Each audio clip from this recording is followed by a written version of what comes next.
మేము గుండాయిజం రౌడీజం చెప్తే మీరెందుకు తిరుగుతున్నారు ఇట్లా? నువ్వు చేస్తున్నావు గుండాయిజం రౌడీజం అనడానికి మారు పేరు నీ భాష యాస నీ చేస్తున్నావు. ఇవాళ కలెక్టర్ కానీ కలెక్టర్ అయ్యను కానీ ఐఏఎస్ కానీ IPS 1 అయ్యను కానీ ఎవరిని వదిలిపెట్టాం. ఏంటిరా నువ్వు వీకేది అయ్యేది వదిలిపెట్టేది?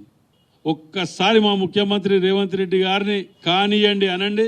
ఒక్కసారి బిడ్డ నువ్వు హైదరాబాద్ కాదు ఇక్కడ రాష్ట్రంలో తిరగలేవు, తెలంగాణలో నీళ్లు నిధులు నియామకాలు అని చెప్పి మోసం చేసి ఆంధ్ర పాలకుల కంటే భయంకరమైన దోపిడీ చేసిన మీరు, మీ కుటుంబ సభ్యులు, మీ పార్టీ సభ్యులు మీరు దోసుక తిన్నది. నిజంగా తెలంగాణకు ద్రోహం ఏదైనా జరిగింది, తెలంగాణ ఉద్యమ ద్రోహులు ఎవరైనా ఉన్నారు అని అంటే అది మీ కుటుంబం, మీరు, మీ యొక్క పార్టీలో ఉన్న ముఖ్య నాయకులు. ఎన్ని దోసుక తినాలో అన్ని దోసుక తిని ఇంకా దొంగ నాటకాలు ఆడుకుంటా మీ భాష యాస ఇలాగనే కొనసాగితే మేము అంతకంటే ఎక్కువ మాట్లాడగలుగుతాం, అంతకంటే ఎక్కువ దాడులు మీరు నోటితో చెప్పగలుగుతాం, కానీ మేము చేసి చూపిస్తాం బిడ్డ ఇట్లాంటి వేషాలు వేస్తే.